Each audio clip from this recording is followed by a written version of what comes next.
2006 সাল পর্যন্ত বাংলাদেশের জাতীয় সংসদে ছিলেন বিশ্ববরেণ্য মুফাসসিরে কোরআন, যিনি 50 বছর কোরআনের তাফসীর করেছেন, যিনি সারা জীবনে কোরআনের আয়াত ছাড়া একটা কথা বলতেন না, তার মতো একজন আলেম ছিলেন সংসদে।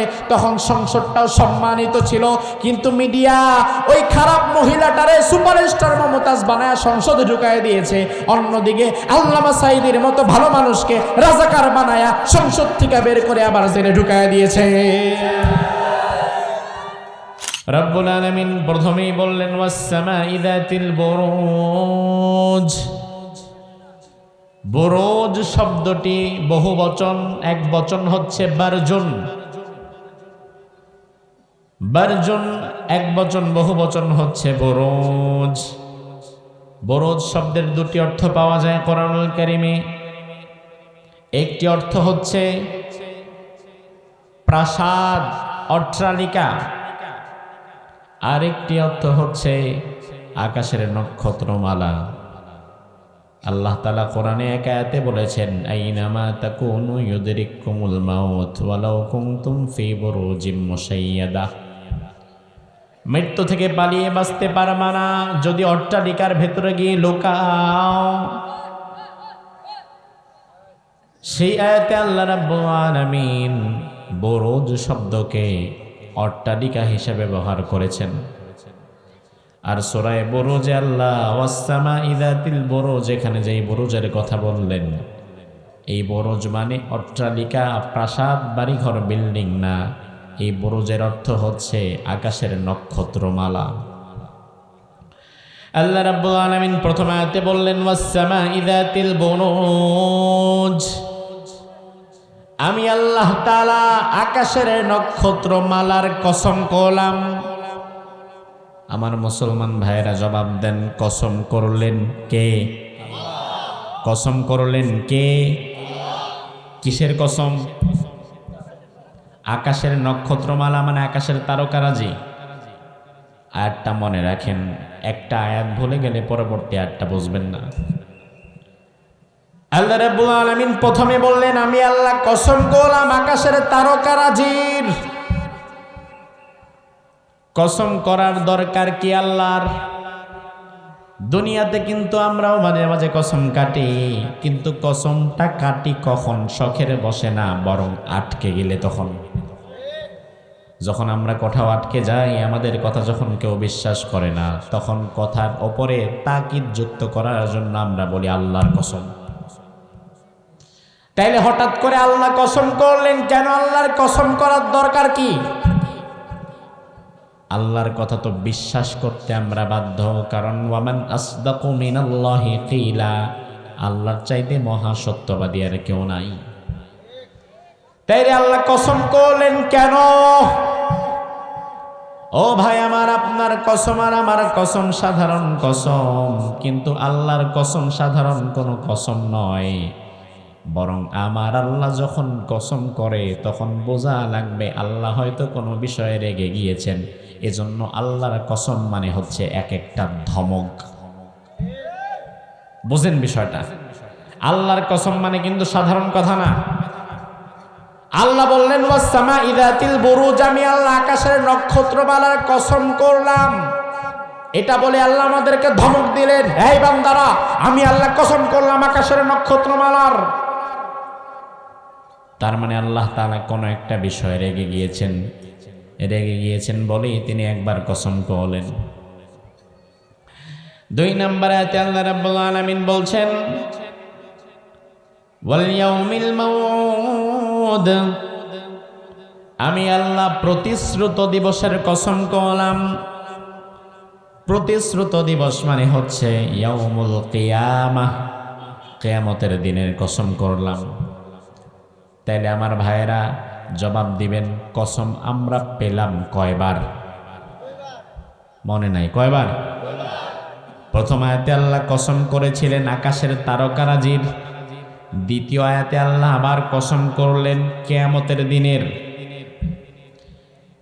এরপরে আল্লাহ 3 নম্বর আয়াতে বললেন ওয়া শাহিদিন ওয়া মাশহুদ,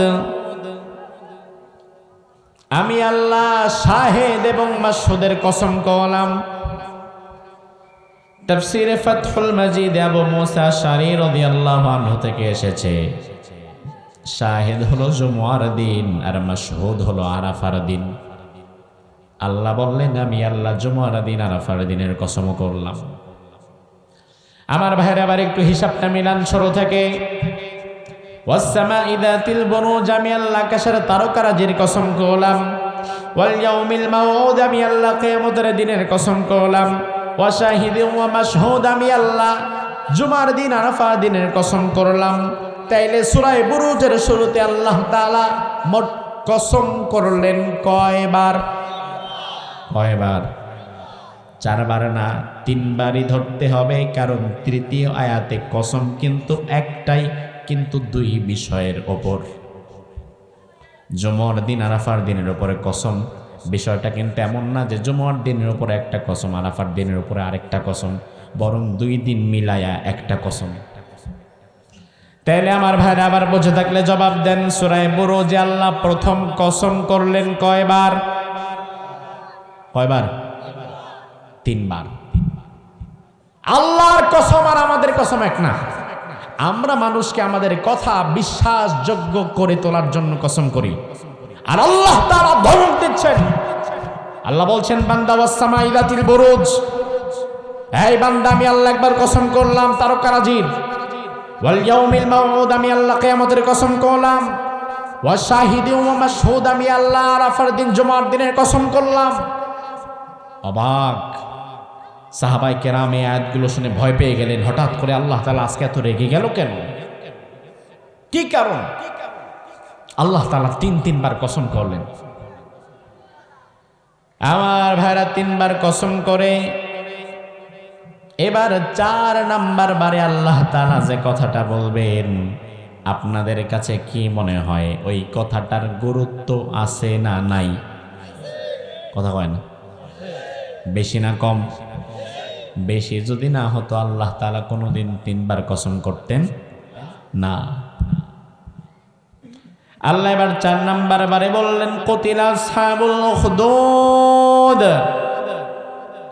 আসহাবে উখদুদ যারা ছিল, যারা গর্ত খনন করেছিল, সেদিন তারা ধ্বংস হবে, তাদের লানত অনিবার্য। কুতিলা মানে লুইনা। সাহাবায়ে কেরাম আমার অবাক হয়ে গেলেন, কি ব্যাপার? প্রথম 3 আয়াতে আল্লাহ ধমক দিলেন, রেগে গেলেন। 4 নাম্বার আয়াতে আল্লাহ বললেন, দুনিয়াতে কিছু মানুষ, তাদের পরিচয় তারা আসহাবুল উখদুদ, তারা গর্তওয়ালা। গর্ত খুঁড়ে খুঁড়ে তারা ইমানদারদের সেই গর্তে ফেলার জন্য চেষ্টা করে। ইমানদারদের দুনিয়াতে গর্ত খনন করে যারা কষ্ট দিতে চায়, ওই গর্তওয়ালাদের উপর আমি আল্লাহ আমার লানত দিলাম। আমার ভাইরা সাহাবায়ে কেরাম এতটুকু শুনেও খুব একটা বুঝলেন না। এবার আল্লাহর হাবিব সাল্লাল্লাহু আলাইহি ওয়াসাল্লাম সাহাবায়ে কেরাম রিদওয়ানুল্লাহি আলাইহিম আজমাইনকে রাসূল এবারে বললেন, সাহাবীরা শোনো, হঠাৎ আল্লাহ তাআলা আজকে 3 বার কসম করলেন, রেগে গেলেন। 4 নাম্বার বারে বললেন, যারা গর্ত খনন করেছিল তারা ধ্বংস হয়ে যাবে। তাহলে ওই গর্ত খননকারী কারা ছিল, কেন গর্ত খনন করেছিল, আর ওই গর্তে কাদের ফেলা হয়েছিল, কি অপরাধে, সে বিষয়টা এখন আমাদের জানার দরকার আছে না নাই?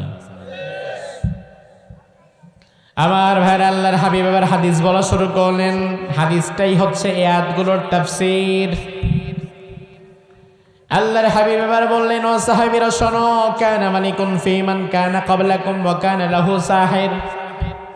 তোমাদের পূর্বে আল্লাহর জমিনের কোন এক প্রান্তে একজন জালিম বাদশা ছিল। ওই জালিম বাদশা জুলুম অত্যাচার করে তার জনপদের মানুষকে সব সময় তটস্থ রাখত, সব সময় জুলুম অত্যাচারের মধ্যে রাখত। দুনিয়ার বিভিন্ন প্রান্তে মানুষের উপরে জুলুম করে ক্ষমতায় টিকে থাকে এমন কিছু রাষ্ট্রপ্রধান এখন আর নাই। কথা কয় না? আছে না নাই? দুনিয়াতে জালিম আছে না নাই? স্বৈরাচার আছে না নাই? এগুলা ইতিহাস না, এগুলা বাস্তবতা। ইতিহাস হচ্ছে এক সময় ছিল দুনিয়াতে, এখন আর নাই। কিন্তু দুনিয়াতে জালিম আছে, স্বৈরাচার আছে, এটা ইতিহাস না, এটা সময়ের প্রেক্ষাপটে বারবার তৈরি হয়ে যায়। বরং আমি তো বলি দুনিয়াতে জালিম আর স্বৈরাচার তৈরি হয় মূলত আমাদের কারণে, আপনাদের কারণে, আমাদের মতো ভালো মানুষের কারণে। কারণ স্বৈরাচার এবং জালিম কখনো একদিনে তৈরি হয় না, একদিনে তৈরি হয় না, গ্রাজুয়ালি দিনের পর দিন সময় নিয়ে নিয়ে তৈরি হয়। প্রথম নিসা টুপিরে মারে, তখন ওসা টুপিওয়ালা সব। 2 দিন পরে ওসা টুপিরে মারে, তখন পাঞ্জাবিওয়ালা সব। এরপরের দিন পাঞ্জাবিওয়ালারে মারে জুব্বাওয়ালা সব। হানাফিরে মারলে আহলে হাদিস সব, জামাতরে মারলে হেফাজত সব, হেফাজতরে মারলে খেলাফত সব, পীরের মুরিদরে মারলে পীরের মুরিদ না যারা তারা চোখ। বিষয়টা হচ্ছে এমন, একসাথে সবাইরে ধরে না, একজন একজন করে শেষ করে। আর আমার পাশের বাড়ির ভাইকে যখন মারা হয় তখন আমি নীরব, এজন্য আবার আমারে যখন মারা হয় তখন আমার পাশের বাড়ির ভাইও নীরব। এই জন্য আমার ভাইরা, জালিম স্বৈরাচার কখনো একদিনে তৈরি হয় না, বরং জালিম স্বৈরাচার তৈরি হয় ধীরে ধীরে, এবং সেটা তৈরি করি আমরা, আমাদের মতো ভালো মানুষেরা। আমাদের মতো ভালো মানুষগুলো চুপ থাকার কারণে ধীরে ধীরে একজন মানুষ জালিম এবং স্বৈরাচার হিসাবে দাঁড়িয়ে যায়। আমরা যদি চুপ না থাকতাম তাহলে দুনিয়ার জমিনে কিন্তু একজন ফেরাউন আর নতুন করে জীবিত হতো না। 5ই আগস্ট জীবনে বাংলাদেশে আসতো না, হাজার হাজার ছাত্রকে রাস্তায় প্রাণ দিতে হতো না, হাজার হাজার মানুষকে মরতে হতো না। বরং আমি তো মনে করি একটু পেছনে হিসাব করলে দেখবেন স্বৈরাচারের পতনের জন্য 13টা বছর 15টা বছর অপেক্ষা করা দরকার ছিল না। স্বৈরাচারের পতন হয়ে যেত 2013 সালের 5ই মে শাপলা চত্বরে, যেদিন কয়েক হাজার আলেম ওলামাকে মেরে ফেলেছিল সে। কিন্তু স্বৈরাচারের পতন সেদিন হয় নাই, আরো 10-11 বছর পরে হয়েছে, আরো বেশি মানুষকে হত্যা করার পরে। তার কারণ হচ্ছে 2013 সালের 5ই মে শাপলা চত্বরে যাদের মারা হয়েছিল তারা ছিল আলেম ওলামা হুজুর। তাদেরকে মারার পরে আপনারা প্রতিবাদ করেন নাই, আপনারা মনে করেছিলেন হুজুর মারছে, হুজুররে মারছে তাই আমার কি। আল্লাহ কয় হুজুররে মারছে তাই তোমার কি, হুজুর কি মানুষ না? হুজুররে মেরেছে এজন্য তুমি প্রতিবাদ যেহেতু করো নাই, 10টা বছর অপেক্ষা করো, তোমার ছেলেরেও মারবে এই জালিম, তারপরে রাস্তায় নামো। কারণ আপনি যদি 2013 সালের 5ই মে প্রতিবাদ করতেন যে হুজুরের গায়ে কেন হাত দিয়েছ, তাইলে জালিম কিন্তু ওই প্রতিবাদে তখনই দেশ ছাড়া হয়ে যায়। সেদিন আমরা প্রতিবাদ করি নাই, কারণ আমরা চিন্তা করলাম যারা মায়ের খাইছে তারা তো হুজুর, অথচ হুজুর না, আমাদেরকে দেখতে হতো যারা মার খেয়েছে তারা মানুষ। হুজুর তার পরিচয় না, পরিচয় হচ্ছে মানুষ। কিন্তু আমরা আসলে তখন বিভাজন করেছিলাম যে হুজুররা গেছে, হুজুররা রাস্তায় নামছে, হুজুররা মায়ের খাইছে। আল্লাহ কয় দাঁড়াও, হুজুর বলে তুমি তাদেরকে টিটকারি দিচ্ছ, হুজুরের বিপদে তুমি পাশে দাঁড়াচ্ছ না। হুজুররা আর কতকাল মার খাবে? হুজুর তোমার খাইতে খাইতে তার জীবন শেষ, দেয়ালে পিঠ থেকে গেছে। এবার জালিম স্বৈরাচার পুরা দেশের ছোট বড় বুড়া বুড়ি সবাইরে মারা শুরু করছে, এরপরে এই রাস্তায় নামছে। আমার ভাইর আল্লাহর হাবিব বললেন, শোনো, তোমাদের পূর্বে এমন একজন জালিম ছিল, পৃথিবীর এক প্রান্তে ওই জালিম স্বৈরাচার তার জুলুমের রাজ্য টিকিয়ে রেখেছিল। ওই জুলুমের রাজ্য টিকিয়ে রাখার জন্য ওই জালিম স্বৈরাচার ব্যবহার করত তৎকালীন পৃথিবীর একটি ম্যাজিককে। ওটা ছিল জাদুবিদ্যা। সে মূলত জাদুবিদ্যা দিয়ে তার এলাকার মানুষকে মগজ ধোলাই করে রাখত। এলাকার মানুষ তার বিরোধিতা করত না, তার বিরুদ্ধে যেত না। তার কারণ ওই সময়ের বড় বড় জাদুকর সব তার হাতে ছিল ভাড়া করা। ওই জাদুকরদের দিয়ে সে মানুষের মগজ ধোলাই করে রাখত। আমার ভাইয়ের এই বিষয়টা একটু লক্ষ্য করেন। জুলুমের রাজত্ব যারা কায়েম করে, মানুষের মগজ ধোলাই করার জন্য তারা কিছু টেকনিক অবলম্বন করে, পদ্ধতি অবলম্বন করে। আজ থেকে 1000 বছর আগে দুনিয়ার জালিম স্বৈরাচার যারা ছিল, জুলুমের রাজ্য কায়েম করার জন্য এবং টিকিয়ে রাখার জন্য তারা ব্যবহার করত জাদুবিদ্যাকে। আর বর্তমানের জালিমেরা মানুষের মগজ ধোলাই করার জন্য জাদুবিদ্যা ব্যবহার করে না, ব্যবহার করে কিছু মিডিয়াকে। আমি আপনার হাতে কলমে বোঝাবো, 1000 বছর আগে জাদুবিদ্যার কাজ ছিল যা, বর্তমানে দালাল মিডিয়ার দালাল সাংবাদিকদের কাজ সেটাই। এবার আমি আপনাকে বোঝাই ভাই, লক্ষ্য করেন জাদুবিদ্যাটা আসলে কি।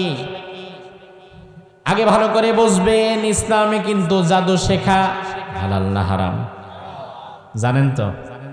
ইসলামে কি জাদু করা, জাদু শেখানো, জাদু শেখা জায়েজ না না জায়েজ? তবে আমাদের দেশে এখনো কিছু জায়গায় কিছু ভণ্ড ফকির আছে, কিছু ভণ্ড লোক আছে যারা কুফুরি কালাম করে, জাদু করে, জাদু কইরা বান মাইরা আরেকজনের ব্যবসা ক্ষতি করে, আরেকজনের সংসার নষ্ট করে। এমন ফাজিল আছে না নাই?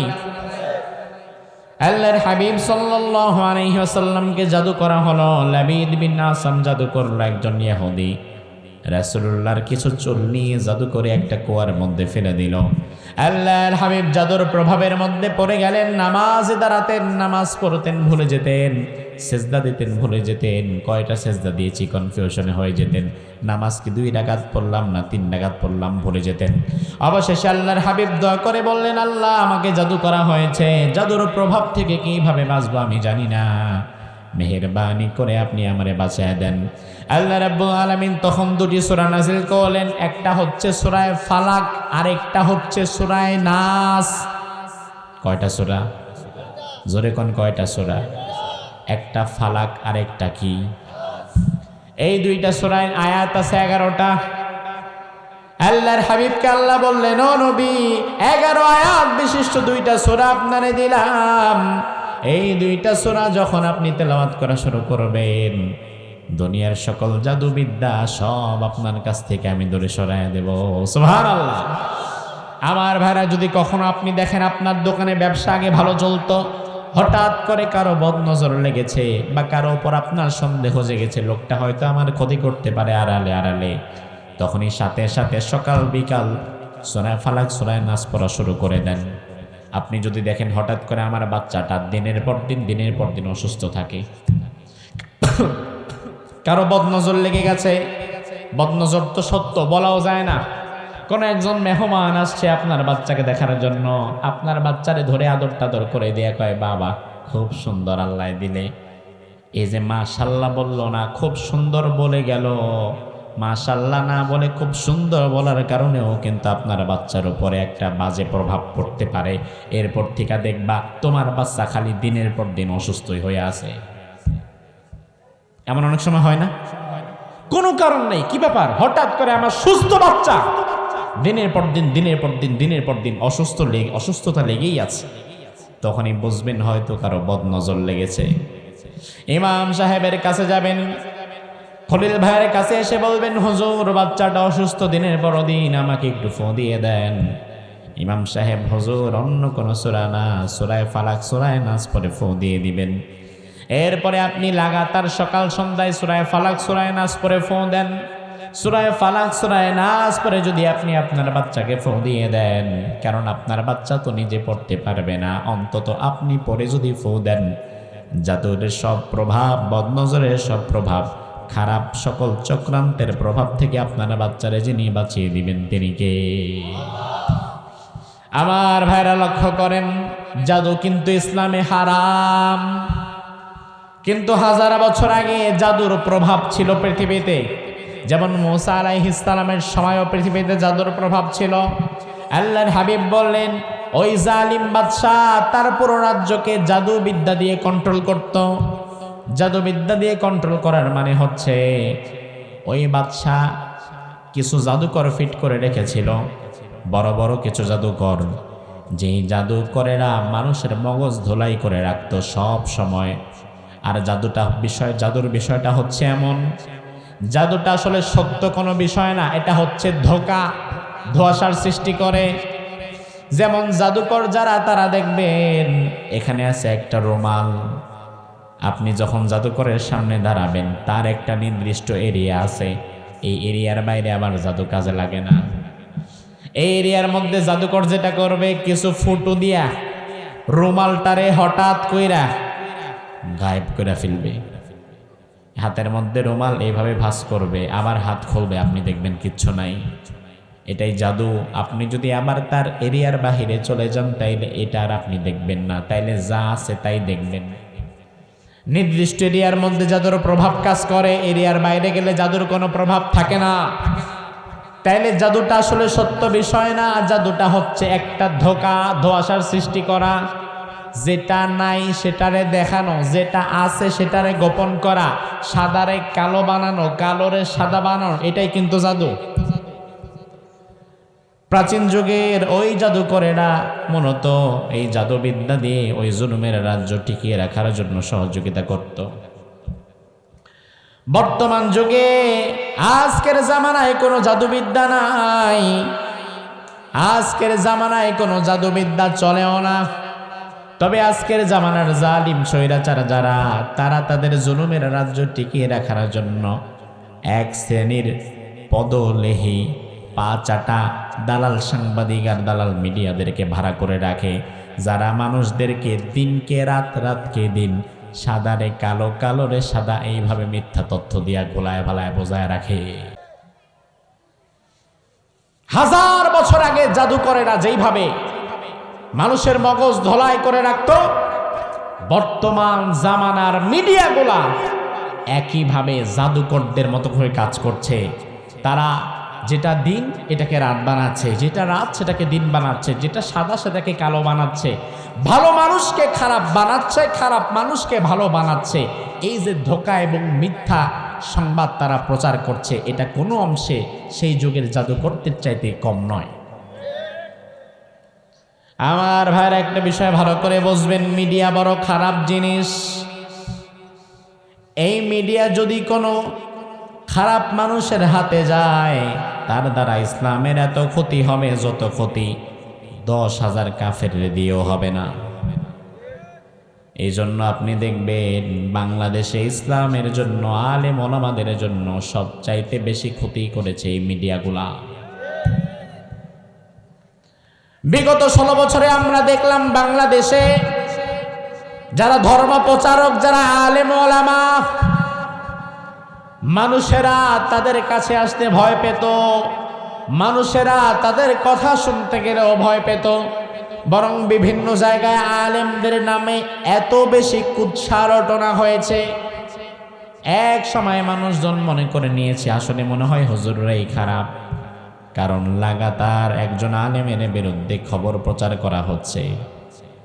বিগত 16 বছরে মিডিয়াগুলা ওই পূর্বের দিনের জাদুকরদের মতো সমাজের খারাপ মানুষগুলারে ধরে ধরে আপনাদের সামনে ভালো মানুষ বানিয়ে দাঁড় করিয়েছে, আর সমাজের সম্মানিত ভালো মানুষগুলারে মিডিয়া একটার পর একটা মিথ্যা তথ্য দিয়ে খারাপ মানুষ বানিয়েছে। আপনি অবাক হয়ে যাবেন বিষয়টা একবার বুঝলে। একজন মহিলা সারা জীবন শরীর বিক্রি করেছে, গলা বিক্রি করেছে, 200 টাকার জন্য রাস্তাঘাটে গান গেয়েছে। এমন নর্তকী বেশ্যা টাইপের মহিলা মিডিয়া তার নামের শুরুতে লাগায় দিছে সুপারস্টার। সুপারস্টার লাগায় দিয়ে এই মহিলাটারে মিডিয়া এত ফলো করে প্রচার করেছে, যার ফলে বিগত দিনে যারা ছিল ওই স্বৈরাচারেরা ওই খারাপ মহিলাটারে নিয়ে ধুইয়া মইসা সংসদে ঢুকাই দিছে। অথচ সারা জীবন গান গায়, নাচে, নাম হইল কি? তাও তো দেখি জানেন। আমি তো ভাবছি নাম জানেন এই জন্য গোপন করি, এখন দেখি সবাই তো জানে, আর আমার গোপন করে লাভ কি? আমার ভাইরা লক্ষ্য করেন, আমার বাসা সাভারে, ওই বেডির বাসা আমার পাশেই সিংগাইরে। সাভার আর সিংগাইর পাশাপাশি উপজেলা। সারা জীবন দেখলাম 200 টাকার লোভে গান গায়, নাচে, শরীর বিক্রি করে। অথচ হঠাৎ করে মিডিয়া তার নামের শুরুতে লাগাই দিয়েছে সুপারস্টার মমতাজ। সুপারস্টার মমতাজ লাগায় দেওয়ার কারণে এবার এই ভিডিও হঠাৎ করে সংসদে ঢুকে গেছে। এবার সংসদে ঢুকেও গান গায়, ফাইটটা যায় আর ফাইটটা যায়। অথচ সংসদে ছিলেন এমন বরেণ্য আলেম, 2006 সাল পর্যন্ত বাংলাদেশের জাতীয় সংসদে ছিলেন বিশ্ববরেণ্য মুফাসসিরে কোরআন, যিনি 50 বছর কোরআনের তাফসীর করেছেন, যিনি সারা জীবনে কোরআনের আয়াত ছাড়া একটা কথা বলতেন না, তার মতো একজন আলেম ছিলেন সংসদে। তখন সংসদটাও সম্মানিত ছিল, কিন্তু মিডিয়া ওই খারাপ মহিলাটারে সুপারস্টার মমতাজ বানায় সংসদে ঢুকায় দিয়েছে। অন্যদিকে আল্লামা সাঈদীর মতো ভালো মানুষকে রাজাকার বানায়া সংসদ থেকে বের করে আবার জেলে ঢুকায় দিয়েছে।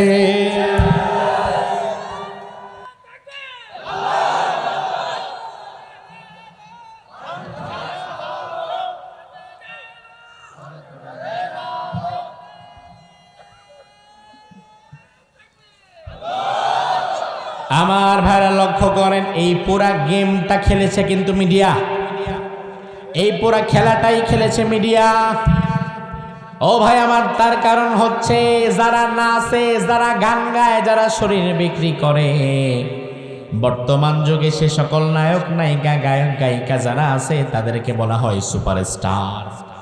যখন পত্রিকায় তাদের ছবি আসে, টিভিতে যখন তাদের কোনো খবর দেখানো হয়, তখন বলা হয় সুপারস্টার অমুক খান, সুপারস্টার মমতাজ, অমুক তমুক। সুপারস্টার মানে কি? সুপারস্টার মানে হচ্ছে আকাশের তারা।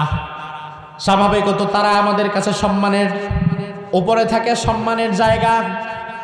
এবার সাধারণ মানুষ এক সময় ভেবেছে আসলে বোধহয় তারা তারকার মতো সম্মানিত। অথচ আমি তো মনে করি নায়ক নায়িকা, গায়ক গায়িকা আমাদের সুপারস্টার না, বরং যারা আল্লাহর দিন প্রচার করে, কোরআন হাদিসের কথা বলে, তারাই হচ্ছে প্রকৃত সুপারস্টার। এই গায়ক গায়িকা, নায়ক নায়িকা তো কোনো সম্মানের পেশা ছিল না। আজ থেকে বেশি দূরে যাওয়া দরকার নাই, আজ থেকে মাত্র 200-250 বছর পেছনে যান। যখন ইংরেজ শাসনের পর বাংলার নবাব রাজা বাদশাদের কিছুদিন ছিল, ওই বাংলার নবাব রাজা বাদশাদের আমলে কিন্তু যারা নাচে, যারা গান গায়, তারাও ছিল।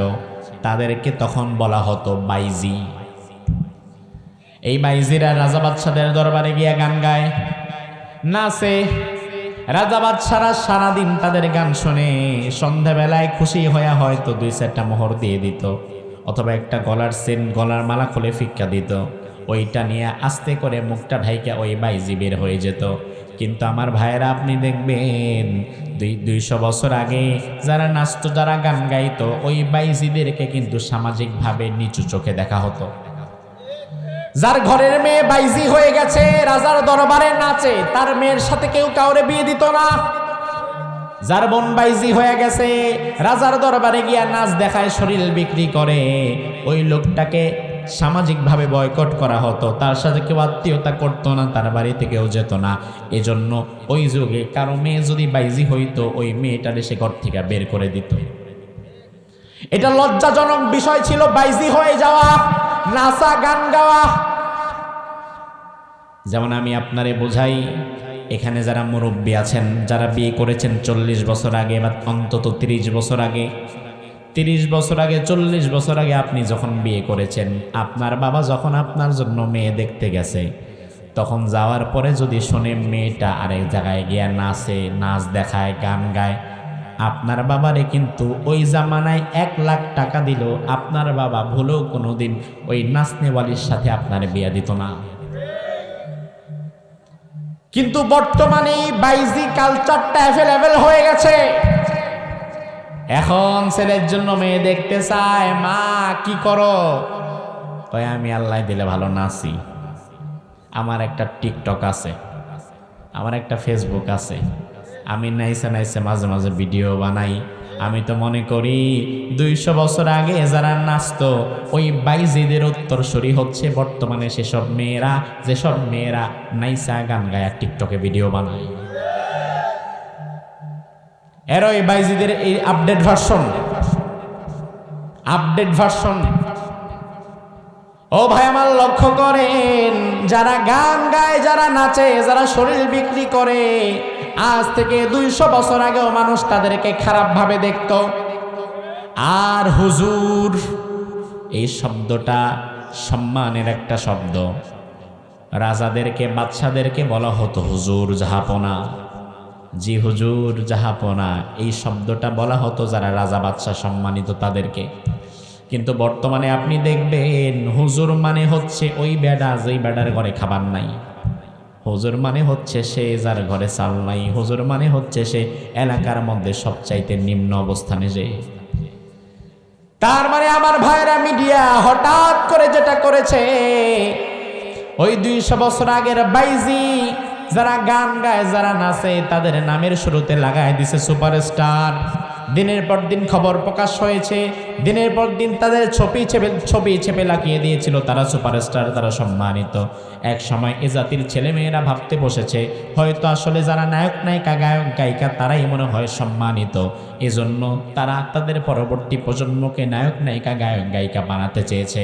অন্যদিকে যখন দেখেছে কি ব্যাপার, যারা কোরআনের ময়দানে কথা বলে তাদের উপরে হামলা আসে, মামলা আসে, তাদের উপরে তো বিপদ আসে। ওই যে দেখো 50 বছর তাফসীর করেছে, নিজের প্রাপ্য সম্মান পায় নাই, অন্তত 13 বছর জেল খাটতে হয়েছে। এই দৃশ্যগুলো দেখার পরে কিছু মানুষ চিন্তা করেছে বাবারে বাবা, তার মানে হুজুর হইলে মনে হয় শুধু মাইরি খাওয়া লাগে আর জেলেই যাওয়া লাগে, হুজুর মানেই মনে হয় শুধু রাজাকার আর মৌলবাদী।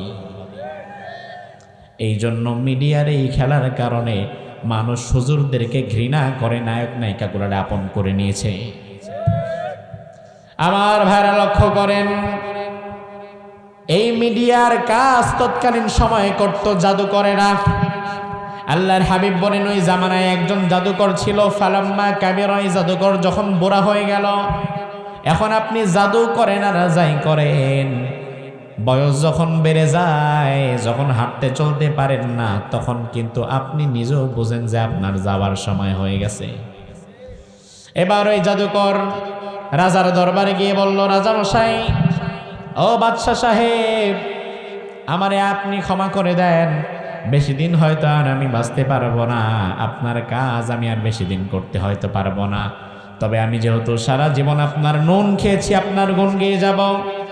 আপনি একটা কাজ করেন, সাবাস ইলাইয়া গুলামান ওয়াল্লিমহু সিহর, একজন যুবক আমার কাছে পাঠায় দেন, ওই যুবকরে আমি আমার পুরা জাদুবিদ্যা শিখায় দিয়ে যাব। আমার ভাইরা লক্ষ্য করেন, এই জাদুকর মরে যাওয়ার আগে বাদশার কাছে বললেন, আমার কাছে একজন যুবকরে পাঠান, ওই যুবকরে আমি জাদুবিদ্যা শেখাবো। কি পাঠান, মুরব্বী বুড়া না যুবক? সবাই বলেন মুরব্বী বুড়া না যুবক? কেন জাদু শিখাইতে গেলে যুবক লাগবে কেন? জাদু তো মুরব্বীরেও শেখানো যায়। যার 50 বছর 60 বছর হয়ে গেছে জাদু তো তারও শেখানো যায়। যার চুল দাড়ি পেকে গেছে জাদু তো তারও শেখানো যায়। জাদু শেখানোর জন্য একজন যুবককে লাগবে কেন? তার কারণ হচ্ছে যুগে যুগে জালিমের টার্গেট মুরব্বীরা ছিল না, যুগে যুগে জালিমের টার্গেট ছিল যুব সমাজ। তার কারণ জালিমরা ভালো করেই জানত, কোন অঞ্চলের যুবকরা যদি আমার হাতে থাকে আর যুবকদেরকে যদি নষ্ট করে ফেলতে পারি, তাইলে ওই জায়গায় কোনোদিন মাথা চারা দিয়ে দাঁড়াবে, প্রতিবাদ করবে এমন কেউ থাকবে না। আর প্রতিটি সমাজ বিপ্লবের পেছনে সব চাইতে বড় ভূমিকা রাখতে পারে যুবকেরা। কথাটা কি বিশ্বাস করেন? কথাটা কি বিশ্বাস করেন? সমাজ পরিবর্তনের যেই দক্ষতা, কর্মক্ষমতা, এটা আল্লাহ তাআলা যুব সমাজের মধ্যে দিয়েছেন। এজন্য কোন যুব সমাজ যদি একবার দাঁড়িয়ে যায়, সোচ্চার হয়ে যায়, ওই এলাকায় কোনো জালিম নতুন করে মাথা চারা দিয়ে দাঁড়াতে পারে না। 16 বছরের জুলুম অত্যাচার সহ্য করতে করতে মুরব্বীদের পিঠ যখন দেয়ালে ঠেকে গেছে, কোনোভাবেই বাঁচার উপায় নাই। বাংলাদেশের বড় বড় রাজনৈতিক দলগুলো অবস্থা খারাপ হয়ে গেছে। সবাই হয়তো আমরা ভেবেই নিয়েছিলাম আর বোধহয় বাঁচতে পারবো না, আর বোধহয় বাঁচার উপায় নাই। অবশেষে বাংলাদেশের টেকনাফ থেকে তেতুলিয়া পর্যন্ত প্রতিটি স্তরের যুব সমাজ যখন ঐক্যবদ্ধভাবে রাস্তায় নেমেছে, আন্দোলন করেছে, 16 বছরের স্বৈরাচার পালিয়ে মামুর বাড়ি দিল্লি যেতে বাধ্য হয়েছে। এর আগ পর্যন্ত এটা হয় নাই। তার কারণ যুবকেরা কখনো একত্রিত হয়ে চেষ্টা করে নাই। যুব সমাজ যেদিন একত্রিত হয়ে চেষ্টা করেছে সেদিন স্বৈরাচারের পতন হয়েছে, ঠিক কিনা? তার মানে যুবকদের শক্তি আছে না নাই? আছে না নাই? আমার ভাইরা, তবে কথা হচ্ছে এই যুব সমাজের এই শক্তিকে ব্যয় করতে হবে ইসলামের পক্ষে। কিন্তু হঠাৎ দেখা যাচ্ছে ইসলামের পক্ষে আমাদের যুব সমাজকে আমরা ব্যবহার করতে পারছি না, বরং বড় একটা যুব সমাজের অংশ মদ, নারী আর টাকার নেশায় ইসলামওয়ালাদের কাছ থেকে দূরে সরে দুনিয়াদার রাজনীতিবিদদের কাছে চলে গেছে। ওই জাদুকর বলল আমার একজন যুবক দেন, যুবকটারে আমি জাদু শেখাইয়া দিব, ওই যুবক সারা জীবন আপনার গোলামি করবে। বাদশা পুরো এলাকায় অ্যানাউন্সমেন্ট করলো একজন যুবক আমার দরকার, যার বুদ্ধিমত্তা আছে, যাকে জাদু শেখানো হবে, রাষ্ট্রীয় জাদুকরের পদে তাকে বসিয়ে দেওয়া হবে। বাদশার আহ্বান শুনে হাজার হাজার যুবক লাইন ধরল। এর মধ্য থেকে বাছাই করে বাদশা একজন যুবককে তার কাছে নিলেন।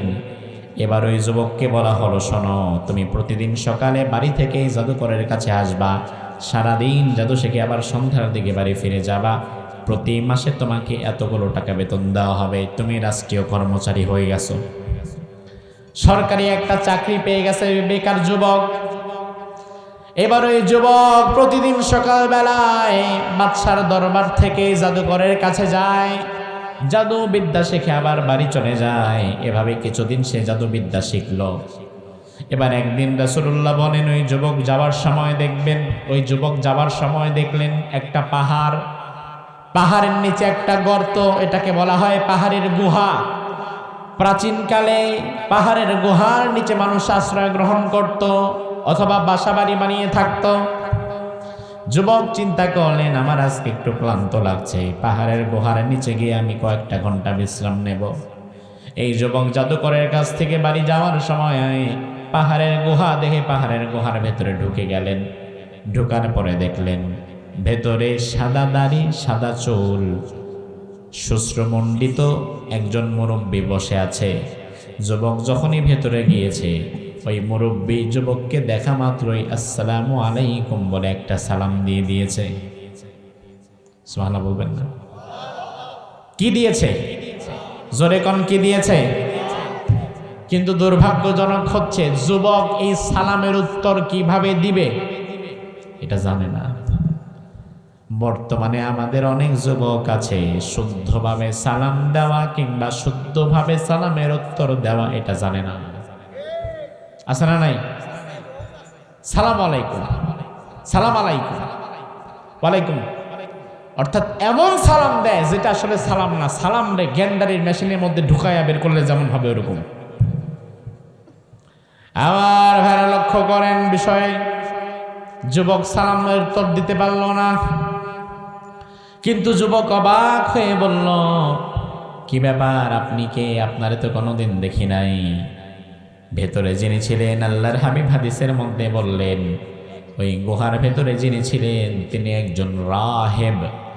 রাহেব মানে হচ্ছে পাদ্রী, পাদ্রী মানে হচ্ছে ইসলাম ধর্মে যারা ধার্মিক হয়, ইসলাম ধর্মে যারা ভালো জ্ঞান রাখে, পাণ্ডিত্য অর্জন করে তাদেরকে বলা হয় আলেম। আর খ্রিস্ট ধর্মে যারা ভালো জ্ঞান রাখে তাদেরকে বলা হয় পাদ্রী। আমাদের আলেম যা খ্রিস্ট ধর্মের আলেম পাদ্রী একই জিনিস। আমি আপনাদের বোঝার সুবিধার্থে পাদ্রী শব্দটা বাদ দিয়ে আলেম শব্দটাই প্রয়োগ করছি। যুবক দেখলেন একজন আলেম, যুবককে সালাম দিয়ে দিয়েছে। যুবক বললেন কে আপনি, আপনার পরিচয় কি?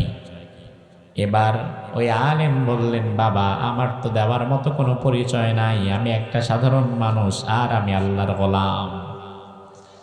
যুবক এবার আবার টেনশনে পড়ে গেছে, আল্লাহর গোলাম আবার কি জিনিস? অর্থাৎ আমার ভাইয়েরা লক্ষ্য করেন ওই যুবক কোন পর্যায়ে চলে গিয়েছে যে আল্লাহ বলতে যে কেউ আছে এটা সে বুঝেই না, জানেই না। যুবক বলল আল্লাহ আবার কে? মানিল্লাহ। এবার ওই আলেম বলছে বাবা একদিনে তো সব বলা যাবে না, তুমি আবার কোনো একদিন আমার কাছে এসো, তোমারে আমি আল্লাহর পরিচয় জানিয়ে দেব। আমার ভাইরা, তার কারণ হচ্ছে একদিনে সব বলা ঠিক না, একদিনে সব আমল দেওয়াও ঠিক না। একজন মানুষ সারা দিনে 10টা বিড়ি খায়, আপনি যদি তারে হুজুরের কাছে নিয়ে যান, হুজুর যদি কয় আজকে থেকে একটা বিড়িও খাবি না, খাইলে তুই জাহান্নামে যাবি, ওই বেড়া কিন্তু কোনোদিন পারবে না। কারণ যার 10টা খাওয়ার অভ্যাস, একদিনে হয়তো সে 2টা বাদ দিতে পারে, বাকি 8টা তার খাওয়া লাগবে, নাহলে পাগল হয়ে যাবে, ঠিক কিনা? এই জন্য হুজুরের দরকার হচ্ছে, বাবা কয়টা খাও? হুজুর 10টা খাই। হুজুরের দরকার, হুজুর যদি বুঝবান হয়, বাবা 10টা খাইও না, আস্তে আস্তে বাদ দাও, একদিনে বাদ দিতে পারবা না, আগামী 1 সপ্তাহ প্রতিদিন তুমি 8টা কইরা খাবা। 1 সপ্তাহ পর আবার যখন আসবে বলবে বাবা আগামী 1 সপ্তাহ তুমি 5টা করে খাবা, দেখবেন প্রতিদিন 5টা করে পারবে। এরপরে আরেক সপ্তাহ আসার পরে বলবে বাবা আগামী 1 সপ্তাহ 3টা করে খাবা। এইভাবে 4-5 সপ্তাহ সময় দিলে আস্তে আস্তে এই 10টা বিড়ি খোরো তার বিড়ি ছেড়ে দিতে পারবে। ওই আলেম বললেন, বাবা আল্লাহ কে? তুমি কে? আমি কে? কে আমাদের পরিচয়? কে আল্লাহ? কোত্থেকে এসেছি? কোথায় যাব? সব তো বাবা একদিনই বলা যাবে না, তুমি আরেকদিন আসো। যদি আল্লাহ তাআলাকে তুমি খুঁজে পেতে চাও, তুমি আরেকদিন আসবা। যদি আসো, আমি সেদিন তোমার আল্লাহর পরিচয় দিয়ে দিব। আমার ভাইরা, যুবক বাসায় চলে গিয়েছে, কিন্তু যুবকের মাথায় ঘুম নাই, চোখে ঘুম নাই, মাথায় শুধু টেনশন আর টেনশন। যুবক চিন্তা করছে, কি ব্যাপার, আল্লাহকে তো আমি চিনি না। আগামীকাল জাদু শিখতে যাওয়ার সময় তাড়াতাড়ি চলে আসবো বাসার দিকে, যেন ওই আলেমের কাছে কিছুটা সময় দেওয়া যায়। এবার পরের দিন যুবক জাদুবিদ্যা অর্জন করে আবার যখন ফিরে আসছে, ফিরে আসার পর ওই আলেমের কাছে, ওই আলেমের মাজলিসে আবার ঢুকলো, ওই আলেমের মাজলিসে আবার স্বর্ণাপন্ন হলো। আলহামদুলিল্লাহ বলেন, আলহামদুলিল্লাহ। আমাদের যশোরের মাটি ও মানুষের প্রিয় ব্যক্তিত্ব, আমার প্রিয় শ্রদ্ধেয় মুরব্বী, কোথায়? আসসালামু আলাইকুম, আসেন। অ্যাডভোকেট গাজী এনামুল হক সাহেব, আমাদের অত্যন্ত প্রিয় মানুষ, আমাদের স্যার, তিনি মঞ্চে এসেছেন। আমরা খুশি না বেজার? আল্লাহ সুবহানাহু ওয়া তাআলা আমার প্রিয় স্যারের হায়াত দারাজ করুক, আমরা বলি আমিন।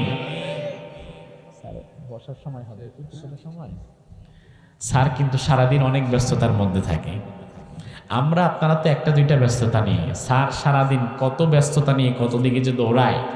আমি তো ভেবেছিলাম আজকে আগামীকাল আবার আমিরে জামাত আসছেন, হয়তো অনেক ব্যস্ততা। আলহামদুলিল্লাহ, এত ব্যস্ততার মধ্য দিয়েও তিনি যে আমাদের কাছে এসেছেন, পোস্টারে তার কোনো নাম নাই, তবুও তিনি আমাদের ভুলে যান নাই। তিনি আমাদের কাছে এসে আমাদেরকে যেমন আনন্দিত করেছেন, সম্মানিত করেছেন, আল্লাহ সুবহানাহু ওয়া তাআলা দুনিয়া এবং আখিরাতে তিনার সম্মানও বাড়িয়ে দিক, আমরা বলি আমিন। আমার ভাইরা, এই যুবক পরের দিন বুখারীর হাদিস, যাওয়ার সময় ওই পাহাড়ের গুহার ভেতরে ওই আলেমের সাথে আবার দেখা করল। এবার এই যুবক বলল, আপনি আমার আল্লাহর পরিচয় গতকাল বলেন নাই, আমি আজকে এসেছি, আল্লাহর পরিচয় আপনি আমারে জানিয়ে দিন। আপনি তো বললেন কে নাকি আল্লাহ, আপনি নাকি আল্লাহর গোলাম, অথচ আমি যুবক, আমি তো জানি এই অঞ্চলে আমরা যারা বসবাস করি, আমরা সবাই হচ্ছে এই রাজা বাদশার গোলাম। নাউজুবিল্লাহ কন, আরো জোরে কন। এবার আমার ভাইয়েরা জবাব দেন, আমরা গোলাম কার? আমরা গোলাম কার? আমাদের মালিক কে? তাহলে এই যুবক ওই তথ্যটা জানে না কেন? এবার ওই আলেম তাকে বলল, বাবা আল্লাহ রব্বি ওয়া রব্বুকুম, আমি এমন আল্লাহর গোলাম, আল্লাহ আমার রব, আল্লাহ তোমার রব, আল্লাহ সবার রব, গোটা দুনিয়ার একজনই মাত্র রব, তিনি কে? ওই যুবক জানে না কেন? ওই যুবক আল্লাহর পরিচয় পায় না কেন? ওই যুবক আল্লাহকে চিনে না। ওই যুবক জীবনে এই প্রথম আল্লাহর কথা শুনল। আমার ভাইরা, তার কারণ হচ্ছে ওই জনপদের জালিম বাদশা যে ছিল, সে মূলত বিগত দিনে তার জুলুমের রাজত্বকে কায়েম রাখার জন্য, দায়েম রাখার জন্য আসমানি কিতাবের শিক্ষাকে চিরতরে বন্ধ রেখেছিল। আর যেই মানুষের মাঝে, যেই সমাজে আসমানি কিতাবের এলেম থাকে না, ওই সমাজের মানুষেরা আল্লাহ রাসূল পরকালের খবরও আর রাখে না। ঠিক কিনা? যেমন আপনাকে আমি বুঝাই, এই যে আপনাদেরকে যদি আমি জানতে চাই, 3টা প্রশ্ন করব, জবাবটা দিয়ে দিবেন যদি জানা থাকে। আমার ভাইরা একটু জবাব দিবেন কষ্ট করে। 3টা প্রশ্ন। প্রথম প্রশ্ন হচ্ছে, আমাদের রব কে? আমাদের ধর্মের নাম কি? আমাদের নবী কে? এই 3টা প্রশ্নে আপনাদের কারো কোনো সন্দেহ আছে? আজকে থেকে যদি বন্ধ করে দেওয়া যায়, কথার কথা, আসমানি কিতাব মানে কোরআনের শিক্ষাকে আজকে থেকে যদি বন্ধ করে দেওয়া যায়, আজ থেকে 25 বছর কিংবা 50 বছর পরে দুনিয়াতে যেই প্রজন্ম আসবে এই বাংলাদেশে, ওই প্রজন্মের ছেলেরা কিন্তু আল্লাহ রাসূল কোরআন পরকাল আর চিনবেই না। প্রতি 25 বছরে একটা প্রজন্মের পরিবর্তন হয়। আমার বয়স যখন 23-24, আমার বাবা তখন আমায় বিয়ে করালো। 25 বছরে আমার সন্তান দুনিয়াতে আসলো। আবার তার যখন 23-24 বছর বয়স, আমি তারে বিয়ে করালাম। 25 বছরে তার আবার সন্তান দুনিয়াতে আসলো। তার মানে প্রতি 25 বছরে পৃথিবীতে নতুন একটা প্রজন্ম তৈরি হচ্ছে। তাহলে আজকে থেকে যদি কোরআনকে বন্ধ করে দেওয়া যায়, আগামী 25 বছর পরে যে প্রজন্ম দুনিয়াতে আসবে, তারা কিন্তু আর কোরআন কি বুঝবে না, ইসলাম কি বুঝবে না, আল্লাহরেও চিনবে না। কিন্তু আমরা যেহেতু অন্তত কোরআনটা জানি, ইসলাম কি জানি, রাসূল কি জানি, আমরা একটু বুঝাইতে পারবো। কিন্তু আমাদের পরবর্তীতে আমরা যখন বিদায় হয়ে যাব, তখন তার পরবর্তী প্রজন্মকে বোঝাবার মতো আর কেউই থাকবে না। ওই জালিম বাদশা এটাই করেছিল, তার জুলুমের রাজত্বকে টিকিয়ে রাখার জন্য আর সবার মাঝে নিজেরে খোদা বলে চালিয়ে দিয়ে যাওয়ার জন্য আসমানি কিতাবের আলেমদেরকে আগে সমাজ থেকে বিতাড়িত করেছিল এবং আসমানি কিতাবকে পরিপূর্ণভাবে নিষিদ্ধ করেছিল। যার ফলে এক সময় গোটা এলাকার সবাই মনে করেছে, আমাদের তো কোনো আল্লাহ নাই, কোনো রব নাই, বরং আমাদের আল্লাহ, আমাদের রব হচ্ছে বাদশাহ। বাদশাহ সবার মাঝে এই ধারণাটা ছড়িয়ে দিয়েছে। তবে আসমানি কিতাবের শিক্ষাটা যদি সমাজে থাকতো, এত সহজে কিন্তু অন্তত নিজেরে আল্লাহ বলে চালায় দিতে পারতো না। আমার ভাইরা লক্ষ্য করেন, দুনিয়ার বিভিন্ন জায়গায় কিন্তু এখনো জালিম আছে, স্বৈরাচার আছে। আমাদের বাংলাদেশে বিগত 16 বছর যারা ছিল, তারাও জুলুম করেছে, তারাও আমাদের সাথে স্বৈরাচারী আচরণ করেছে। কিন্তু 16 বছর জুলুম করার পরে, স্বৈরাচারিতা করার পরেও তারাও কিন্তু নিজেদেরকে সরাসরি খোদা বলে দাবি করতে পারে নাই।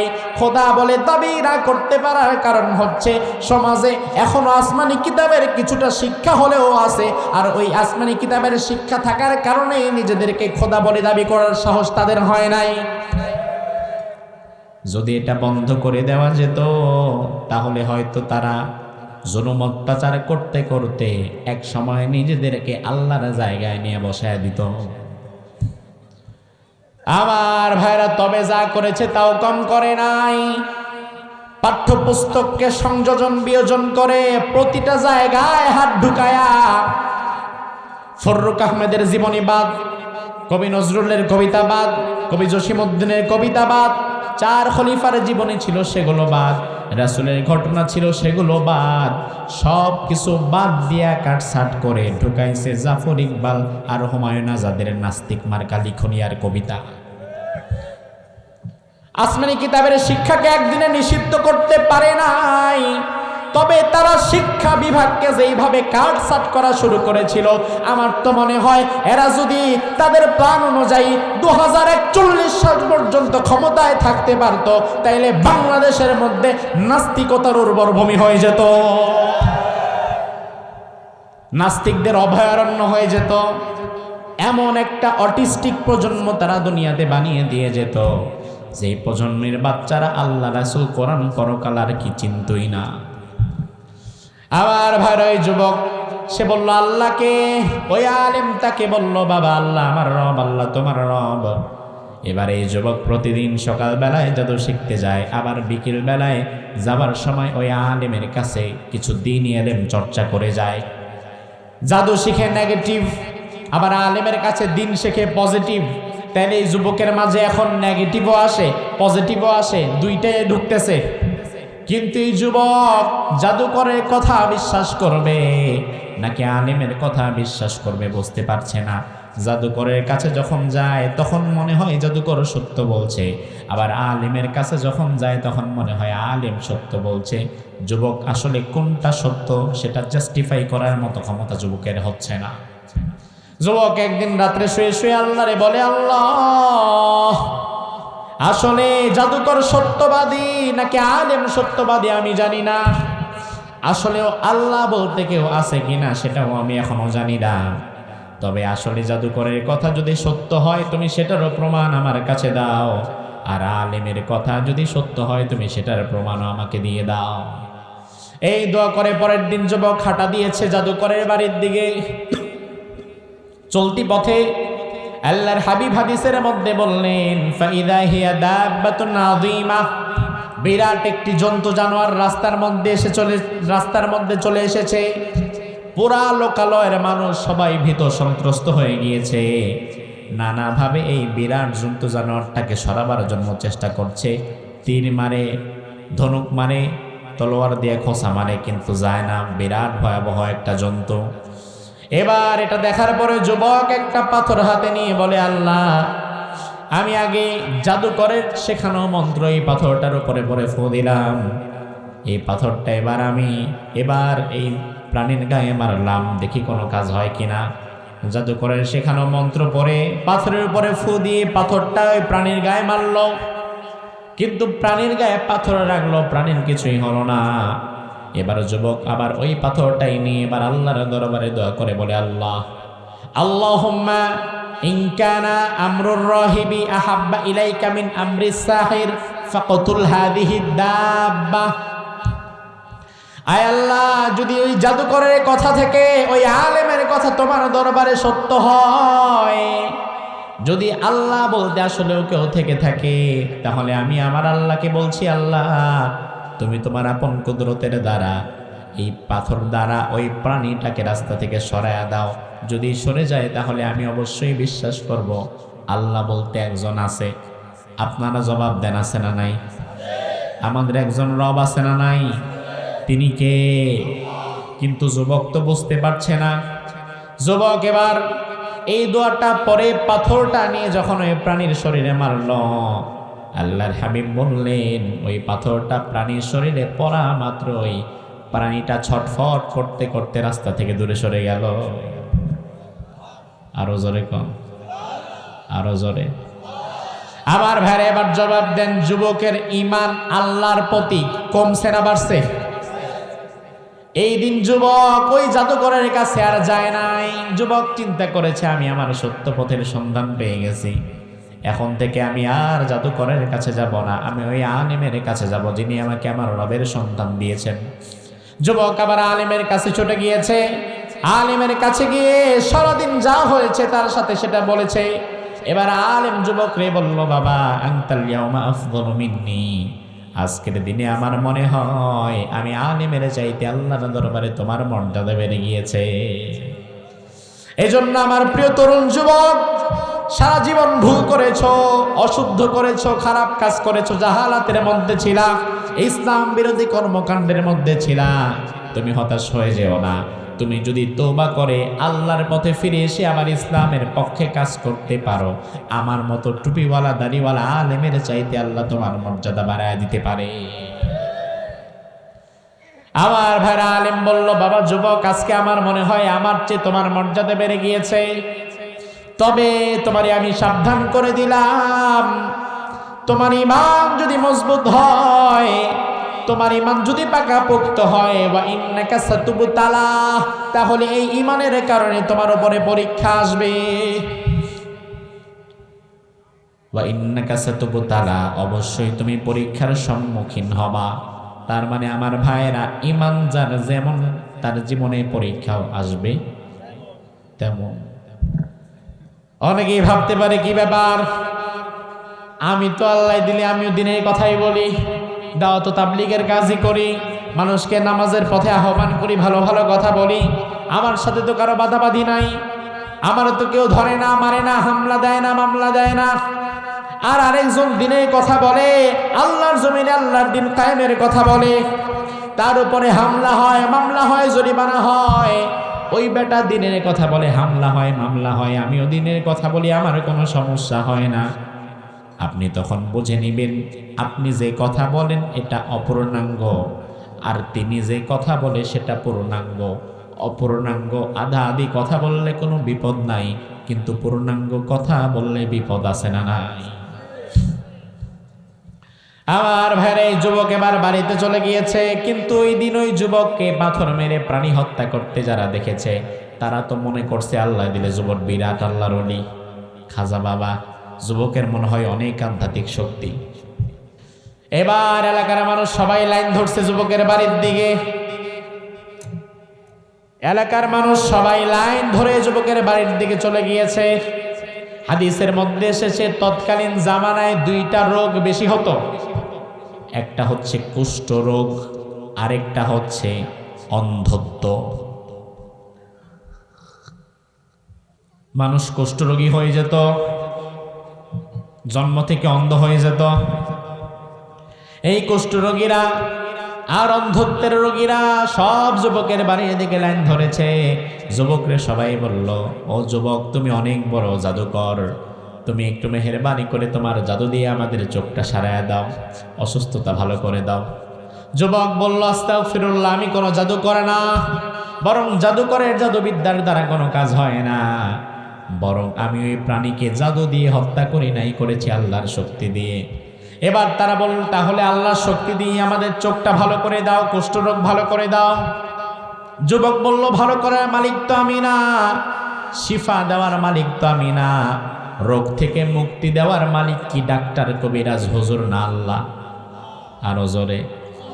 অসুস্থ মানুষকে সুস্থতা দান করার মালিক কে? যুবক বলল, মালিক তো আল্লাহ, তবে ফাইন আনতা আমানতা বিল্লাহ দাউতুল্লাহ ফাশাফাক, তোমরা যদি এক আল্লাহর প্রতি ঈমান আনো, আল্লাহর প্রতি ঈমান আনলে আমি আল্লাহর দরবারে দোয়া করব, আল্লাহর দরবারে দোয়া করলে হয়তো আল্লাহ তোমাদেরকে সুস্থতা দান করতে পারে। এবার তারা বলল, ঠিক আছে, আমরা আল্লাহর প্রতি ঈমান আনলাম। সবাই আল্লাহর প্রতি যখন ঈমান আনলো, যুবক বলল, আল্লাহ, তারা তোমার প্রতি ঈমান এনেছে, তুমি দয়া করে মায়া করে তাদেরকে ঈমান গ্রহণ করে তাদেরকে সুস্থতা দান করে দাও।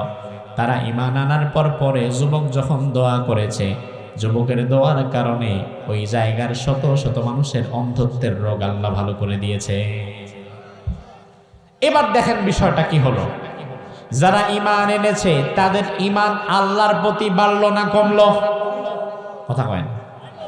যুবকের ঈমান বাড়লো না কমলো? আল্লাহর হাবিব বলেন, ওই জালিম বাদশার দরবারে একজন জালিস ছিল। জালিস মানে মন্ত্রী। ওই মন্ত্রীর ছিল অন্ধরোগ, চোখে দেখে না, কিন্তু বুদ্ধিমান মানুষ। ওই মন্ত্রীর কানে খবর গেল একজন যুবক, সে নাকি মানুষের চোখ ফিরিয়ে দিতে পারে। আর দুনিয়াতে যারা চোখ নাই, দুনিয়ার 1000 কোটি টাকার সম্পদের চাইতেও চোখের গুরুত্ব তার কাছে বেশি না কম? এবার এই মন্ত্রী যুবকের কাছে রাত্রিবেলায় হাজির হয়ে বলল, বাবা যুবক, আমি অনেকগুলো হাদিয়া তোফা নিয়ে আসছি তোমার জন্য, স্বর্ণ মুদ্রা নিয়ে আসছি। তুমি যদি দয়া করে মায়া করে আমার চোখটা ভালো করে দিতে পারো, তাহলে সব আমি তোমারে দিয়ে দেব। যুবক বলল, আমি তো ভালো করতে পারি না, আমি তো শিফা দিতে পারি না। ইন্নামা লা আশফি আহাদান ইন্নামা ইয়াশফিল্লাহ, ভালো করার মালিক তো আমি না, ভালো করার মালিক কে? তবে তুমি যদি ঈমান আনো, আমি আল্লাহর দরবারে দোয়া করলে আল্লাহ চাইলে ভালো করেও দিতে পারে। এবার ওই মন্ত্রী ঈমান আনলো। যুবক বলল, আল্লাহ, মন্ত্রী যেহেতু ঈমান এনেছে, তুমি দয়া করে তার চোখটা ভালো করে দাও। এবার মন্ত্রীর চোখ আল্লাহ যখন ভালো করে দিলেন, এবার মন্ত্রীর ঈমান কি কমলো না বাড়লো? মন্ত্রী চলে গেছে রাজ দরবারে। পরের দিন রাজা অবাক, কি ব্যাপার, তুমি কানা ছিলা, তোমার তো চোখ ছিল না, হঠাৎ আজকে তুমি চোখে দেখছো কিভাবে? বলল, আমার আল্লাহ সুবহানাহু ওয়া তাআলা আমার চোখকে ভালো করে দিয়েছে। আরো জোরে কর। রাজ দরবারে এই প্রথম কেউ আল্লাহর নাম নিল। সে বলল, বাদশা এবার বলছে, মান রদ্দা আলাইকা বাসারাক। কি বললাটা কি তুমি? কে তোমার দৃষ্টিশক্তি ফিরিয়ে দিয়েছে? সে বলল রব্বি আল্লাহ, আমার আল্লাহ ফিরিয়ে দিয়েছে। এবার এই বাদশা কি কয় দেখেন, বাদশা বলে আলাকা রব্বুন গায়রি, আমি ছাড়া তোমার আরো কোনো রব আছে নাকি? কত বড় ফাজিল, কয় আমি ছাড়া তোমার আরো কোনো রব আছে? সেবার বলে তুমি তো আমার রব না, এতদিন তো আমি ভুলের মধ্যে ছিলাম, জাহালাতের মধ্যে ছিলাম। আমার রব, তোমার রব, গোটা দুনিয়ার রব একজন। চিৎকার দিয়ে বলেন তিনি কে? বাদশা বললে এটা জানলা কিভাবে? এটা তো জানার কথা না, এটা জানলা কিভাবে? কে বলেছে তোমাকে এটা? বলে যে যুবককে আপনি জাদুবিদ্যা শেখার জন্য কাজে লাগিয়েছিলেন সেই বলেছে, ধরে আনো তাকে। যুবককে ধরে আনলো। যুবককে বলল তুমি পাইলা কই? বলে একজন আলেম, তিনি আমাকে শিখিয়েছেন। ওই আলেম রে ধরে আনো। আলেমকে ধরে এনে বলল, এই আলেম শোনো, ইরজি আন দীনিক, তুমি তোমার ধর্ম থেকে ফিরে আসো। ফিরে আসবে, কথা মানে ফিরে আসবে। আমার ভাইরা, আপনাকে কেউ যদি বলে তোমারে 5 কোটি টাকা দিব, তুমি ইমান ছাইরা হিন্দু হয়ে যাও, হয়ে যাবেন। খ্রিস্টান হয়ে যাও, 10 কোটি দেবো, হয়ে যাবেন। কয় কোটি দিলে হবেন? বরং গোটা দুনিয়া এক হাতে দিলেও ইমানদার কোনোদিন তার ইমান পরিত্যাগ করতে পারে না, ঠিক কিনা? ও ইমানদার, ভালো করে শোনো, গোটা দুনিয়ার সম্পদ যেমন তোমার হাতে দিলে তুমি যেমন ইমানকে ছেড়ে দিতে পারো না, ঠিক একই সময় ভোটের মধ্যে যখন তোমার হাতে 500 টাকা কিংবা 1000 টাকার নোট ধরে দেওয়া হয়, তখন 500 টাকা 1000 টাকার নোট দেখে কোনো জালিম স্বৈরাচারের খাতায় তুমি তোমার ভোট দিতে পারো না। ওটাও তোমার কাছে আমানত, ওটাও তোমার কাছে একটা ইমান, ওটাও তুমি বিক্রি করতে পারো না। কিন্তু আমাদের দেশে 500 টাকা 1000 টাকার কাছে নিজের আমানত বিক্রি করে দেয়, নিজের ইমান বিক্রি করে দেয়, এমন মুসলমানও আছে না নাই? আমার ভাইরা, এবার ওই জালিম বাদশা বলল ইরজি আন দীনিক, দিন থেকে ফিরে আসো। তিনি ফিরে আসলেন না। অবশেষে ধারালো করাত দিয়ে ওই আলেমকে দ্বিখণ্ডিত করে ফেলা হলো। এবার যুবকরে বলল, যুবক দেখেছো তোমারে যে আল্লাহর সন্ধান দিয়েছে তার কি অবস্থা করেছি, তুমি যদি ফিরে না আসো তোমার অবস্থাও এটাই হবে। যুবক বলল আমি ফিরে আসব না, বরং তার মৃত্যুর পরে আল্লাহর প্রতি আমার বিশ্বাস আরো মজবুত হয়েছে, আরো দৃঢ় হয়েছে। তুমি মনে করো হামলা দিয়ে, মামলা দিয়ে, জেল দিয়ে, জুলুম দিয়ে দ্বীনের পক্ষে যারা কাজ করে তাদের ইমানকে তুমি নড়বড়ে করে দিবা, বরং তোমার হামলা, মামলা, জেল, জুলুম, জরিমানা যত বাড়বে দ্বীনের পক্ষে টিকে থাকার ক্ষমতাও তত আমাদের বাড়বে। যুবক বলল আমি তো অসম্ভব, আমি আমার দিন থেকে ফিরব না। এবার ওই জালিম বাদশাহ একদল বাহিনীকে ডাক দিয়ে বলল ইযহাবু বিহি ইলাল জাবাল, এই যুবককে নিয়ে পাহাড়ে উঠবা। পাহাড়ের চূড়ায় উঠে যুবকরে বলবা যুবক যদি ফিরে আসে তাইলে ভালো নিয়ে আসবা, আর যুবক যদি তার ধর্ম থেকে ফিরে না আসে ধাক্কা মেরে ফিরে দিবা। একদল সৈন্যবাহিনী যুবককে নিয়ে পাহাড়ের উপরে উঠে গেলেন। পাহাড়ের উপরে উঠে এই যুবককে নিয়ে চলে গেলেন। এবার যুবকরে বলল যুবক এখনো সময় আছে, আল্লাহকে ছাড়ো, ইসলাম ছাড়ো, ধর্মকে বাদ দাও, আল্লাহকে বাদ দিয়ে তুমি আমাদের বাদশাকে তোমার রব হিসাবে মেনে নাও। যুবক বলল অসম্ভব। এবার তারা বলল তাহলে মৃত্যুর জন্য প্রস্তুত হও। যুবক বলল আমি প্রস্তুত, তবে একটা দোয়া মানে শুধু করতে দাও। যুবক পাহাড়ের চূড়ায় দাঁড়িয়ে রাসূলুল্লাহ হাদিসের মধ্যে বললেন, হাত দুটো তুলে যুবক এবার আল্লাহর দরবারে দোয়া করে বলছে আল্লাহ, আল্লাহুম্মা কফিনিহিম বিমা শিতা, আয় আল্লাহ আমি দুর্বল, তবে তুমি তো দুর্বল না, তাদের বিরুদ্ধে যেইভাবে তুমি আমাকে সহযোগিতা করতে চাও সেইভাবে তুমি আমার জন্য যথেষ্ট হয়ে যাও। সুবহানাল্লাহ কয় না? দোয়াটার পাওয়ার দেখছেন কত? যুবক বলছে আল্লাহ, আল্লাহুম্মা কফিনিহিম বিমা শিতা, তাদের বিরুদ্ধে তুমি যেভাবে আমার জন্য যথেষ্ট হতে চাও সেভাবে যথেষ্ট হয়ে যাও। আল্লাহর হাবিব বলেন সাথে সাথে পুরো পাহাড়টা প্রচন্ড শক্তভাবে কাঁপাকাঁপি শুরু করলো। কাঁপতে কাঁপতে দেখা গেল যুবকরে যারা ধরে নিয়ে আসছে মারার জন্য সব কাঁপাকাঁপির চোটে নিচে পড়ে মরে গেল, আর যুবকটাকে সহি সালামতে আল্লাহ আমার পাহাড়ের পাদদেশে নামিয়ে দিলেন। আরো জোরে কম। এই ঘটনার পরে যুবকের ইমান কি কমছে না বাড়ছে? এবার যুবক বাদশার দরবারে যখন গিয়েছে, বাদশা বলে কি ব্যাপার, তুমি একা কেন? আইনা সাহিবুকুম, তোমার সাথীরা কই? যুবক বলে আমার সাথী কাফানিহিমুল্লাহ, আমার আল্লাহ তাদের বিরুদ্ধে আমার জন্য যথেষ্ট হয়ে গেছে। বাদশা বলল তাদেরকেও মেরে ফেলছো জাদু দিয়ে? ঠিক আছে, আরেক দল সৈন্যবাহিনীকে বাদশা ডাকলো, বলল যাও নৌবাহিনীকে খবর দাও, নদী সমুদ্রে যারা কাজ করে তাদের খবর দাও। তারা যখন এসেছে বাদশা বলল ইযহাবু বিহি ইলাল বাহার। আগে বলেছে জাবাল পাহাড়ে নাও, এবার বলে বাহার সমুদ্রে নাও।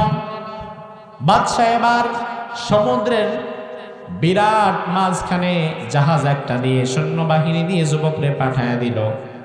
এবার সমুদ্রের মধ্যখানে যখন ঢেউ শুরু হয়েছে, তখন তারা বলল যুবক আল্লাহরে ছেড়ে দাও, নয়তো তোমারে ফেলে দেব। যুবক বলল কোনো সমস্যা নাই, আল্লাহুম্মা কফিনিহিম বিমা শিতা, আয় আল্লাহ তাদের বিরুদ্ধে তুমি আমার জন্য যেভাবে চাও সেভাবে যথেষ্ট হয়ে যাও। যুবকের এই দোয়ার পরে এত পরিমাণ ঢেউ সেখানে শুরু হলো, ঢেউয়ের বাড়িতে পুরো জাহাজটা তছনছ হয়ে ভেঙে গেল। যুবককে যারা মারার জন্য নিয়েছিল তারা নিজেরাই মরে গেল, আর যুবকরে সহি সালামতে আল্লাহ তাআলা আবার পারে উঠিয়ে দিলেন। আরো জোরে কম। আবার ভাইরা একটু লক্ষ্য করে দেখেন, এই ঘটনার পরে যুবকের ঈমান কি পূর্বের চাইতে আরো বাড়ছে না কমছে? এবার যুবক বাদশার দরবারে যখন গিয়েছে, বাদশা তো অবাক। বাদশা বলে কি ব্যাপার, তোমারে কি আমি মারতে পারবো না? যুবক বলে আমার এইভাবে মারতে পারবা না, তবে আমারে মারার যে পদ্ধতি সেটা আমি এখন তোমারে শিখিয়ে দেই। আমাকে মারতে চাও? বলে হ্যাঁ তোমারে মারতে চাই, কারণ তুমি বিস্ফোরা, তোমার কারণে মানুষ আমার ধর্ম থেকে ফিরে যাচ্ছে। যুবক এবার বলল আমারে যদি মারতে চাও তাহলে এক কাজ করো, বিরাট একটা মঞ্চ বানাও, এই মঞ্চের সামনে এলাকায় ঢোল বাজায়া এলাকার হাজারো লক্ষ মানুষকে একত্রিত করো, সব মানুষের সামনে দাঁড়ায় আমি 2 মিনিট কথা বলবো। আমার 2 মিনিট কথা শেষ হওয়ার পরে তুমি তোমার তীর থেকে একটা তীর নাও, তীরদানি থেকে একটা তীর নিয়া বিসমিল্লাহি রব্বিল গোলাম, এই যুবকের গোলাম আল্লাহর নামে আমি তীর ছুড়ছি, এই কথা বলে তুমি তীরটা আমার দিকে ছুড়ে দাও। তুমি যখন আল্লাহর নামে হাজারো মানুষের সামনে আমার তীর মারবা, তখন হয়তো আমি আল্লাহর ইচ্ছায় মরে যাব, তার আগে হয়তো আমি মরব না। এবার বাদশা চিন্তা করে আমার আর কাম নাই, আমি মানুষকে দাওয়াত দিই ডাইকা আনি, এর মধ্যে আবার তুমি ওয়াজ করো, এমনি তোমার মাইরে আমি আপদ বিদায় করতে চাই। যুবক বলে যদি আমারে মারতে চাও তাইলে পদ্ধতি একটাই, আর কোনো পদ্ধতি নাই। কি করবে, কোনো উপায় নাই। এবার বাদশা মঞ্চ বানালো, এলাকায় মাইকিং করা হলো, তৎকালীন যুগে ঢোল বাজায় মানুষকে ডাকা হতো সেটাই করা হলো। হাজার হাজার মানুষ সেখানে জমা হয়ে গেল। এবার যুবক হাজারো মানুষের সামনে উঠল, উঠে বলে ও ভাইরা আমার, আপনারা বিশ্বাস করেন এই জগতের মালিক আমাদের খালিক, আমাদের রব, আমাদের ইলাহ, দুনিয়ার কেউ না, আমাদের রব, আমাদের মালিক, আমাদের খালিক, আমাদের ইলাহ একজন, তিনি কে? আরো জোরে। এই যে বাদশা নিজের আল্লাহ দাবি করে সে আসলে আল্লাহ না, নিজের রব দাবি করে সে আসলে রব না, আমাদের রব তো একজন, তিনি আল্লাহ। মানুষজন তন্ময় হয়ে যুবকের কথা শুনছিল। বাদশা চিন্তা করলো এই লোকরে আর বেশি সময় কথা বলতে দেওয়া যাবে না, তাড়াতাড়ি তার কথা থেকে তারে ফিরায় রাখতে হবে, নয়তো তার কথাগুলো যদি একবার মানুষের কর্ণকুহরে ঢুকে যায়, মানুষগুলো সব আমার কাছ থেকে ফিরে চলে যাবে। আমার ভাইরা বিষয় হচ্ছে জালিমরা সব হুজুরের টার্গেট করে না, জালিম টার্গেট করে ওই হুজুরকে যেই হুজুরের কথার দ্বারা যুব সমাজ খারাপ পথ থেকে ভালো পথের দিকে চলে আসা শুরু করে। সবার মাহফিলে বাধা দেবে না, বরং আপনি লক্ষ্য করলে দেখবেন আমাদের মাহফিলগুলো ভেঙে দেয় যারা, আবার অন্যান্য হুজুরদের মাহফিলগুলো করে দেয় তারা। তাইলে আমারটা তুমি ভাঙলা, তারটা করে দিলা কেন? তার কারণ হচ্ছে আমার ভাইয়েরা, যুগে যুগে যাদের কথার দ্বারা মানুষের জীবন পরিবর্তন হয়, মানুষের ঈমান পরিবর্তন হয়, আমল পরিবর্তন হয়, তাদের উপরেই তাদের নজরদারি বেশি থাকে। এবার ওই জালিম বাদশাহ একটা তীর নিয়ে যুবকের ঘাড় বরাবর মারল। আল্লাহর কি কুদরতে তীরটা যুবকের ঘাড় পর্যন্ত এসে ঘাড়েতে বিদ্ধ না হয়ে আস্তে করে মাটির মধ্যে পড়ে গেল। আরো জোরে। কারণ রাখে আল্লাহ, মারে আল্লাহ। বাদশা চিন্তা করলো হয়তো আমি মারতে ভুল করেছি, আবার মারি। আবার তীর নিয়ে একদম কাছাকাছি থেকে আরেকটা মারল। আগের মতো তীরটা ঘাড় বরাবর এসে আবার মাটির মধ্যে পড়ে গেল। কথা কয় না। এবার যুবক বলল, বাদশা শোনো, যদি আমারে মারতে চাও, আমি তো আগেই বলেছি আমারে মারার সময় তীরটা নেওয়ার পরে তোমারে বলা লাগবে বিসমিল্লাহি রব্বিল গোলাম। এই গোলামের রব, এই যুবকের রব, এই আল্লাহর নামে আমি এবার তীর মারলাম।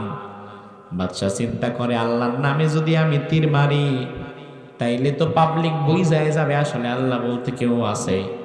আবার আল্লাহর নামে তীর না মারলে যুবকও দেখি মরে না।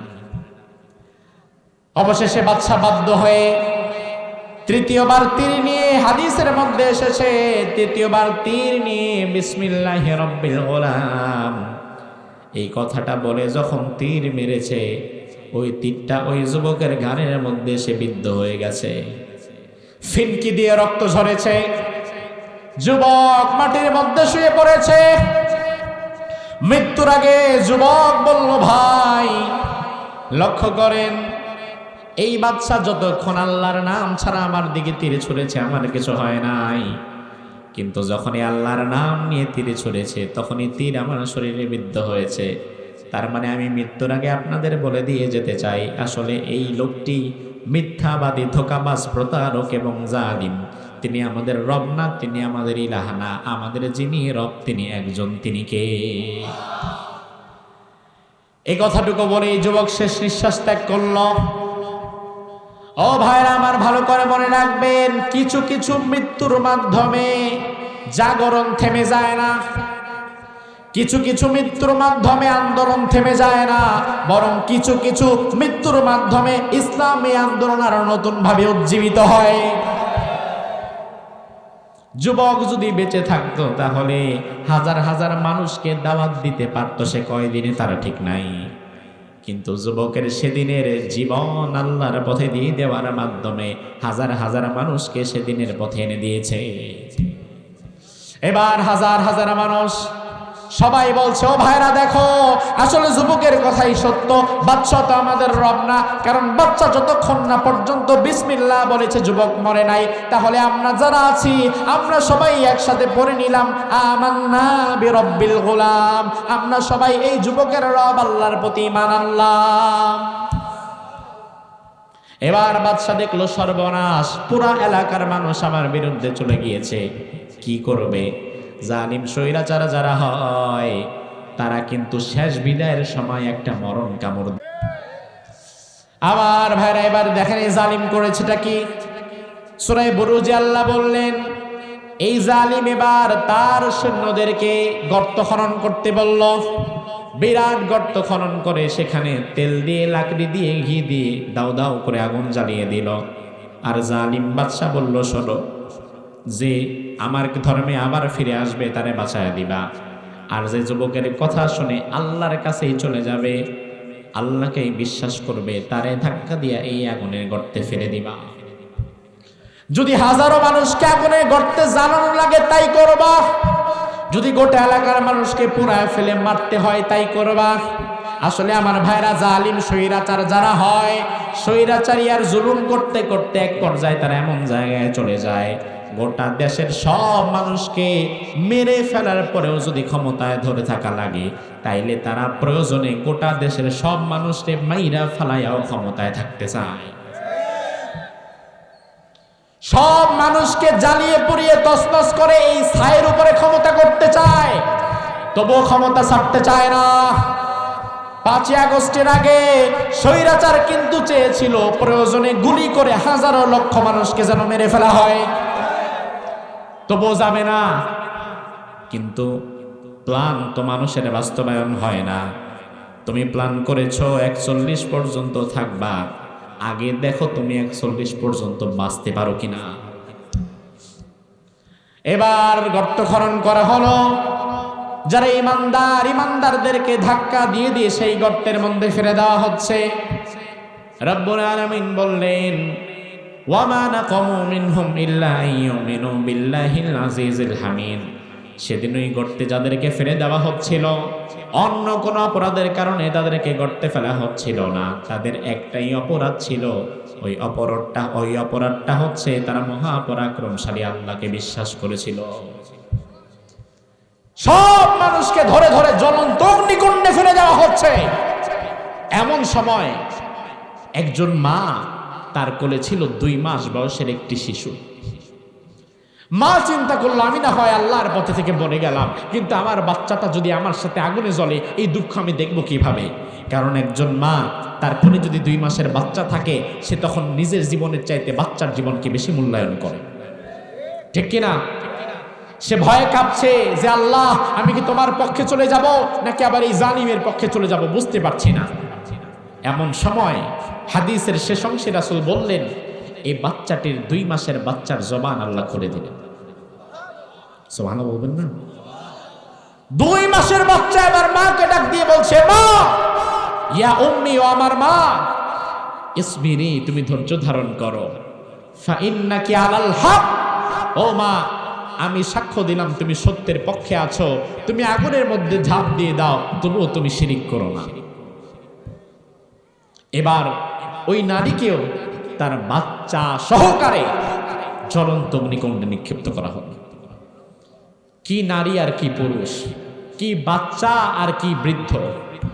জালিম স্বৈরাচার ক্ষমতায় টিকে থাকার জন্য অত্যাচার যখন শুরু করে, এই অত্যাচার করার সময় সে দেখে না কে যুবক, কে বৃদ্ধ, কে পুরুষ, কে নারী, কে শিশু, কে বাচ্চা, কে কিশোর। বরং আমরা দেখেছি 5ই আগস্টের আগে 1 থেকে 1.5 মাস পর্যন্ত যাদেরকে মারা হয়েছে, সেখানে যুবক ছিল, বৃদ্ধ ছিল, সেখানে বুড়ো ছিল, মুরব্বী ছিল, নারী ছিল, পুরুষ ছিল, এমনকি ছোট ছোট কোলের মাসুম বাচ্চা পর্যন্ত ছিল।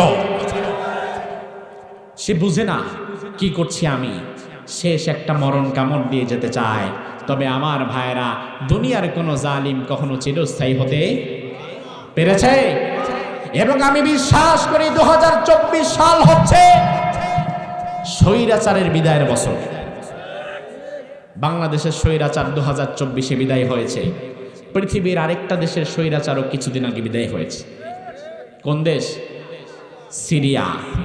সিরিয়ার স্বৈরাচার বাশার আল আসাদ, আসাদ পরিবারের কাছে 54টা বছর গোটা সিরিয়া বন্দী ছিল।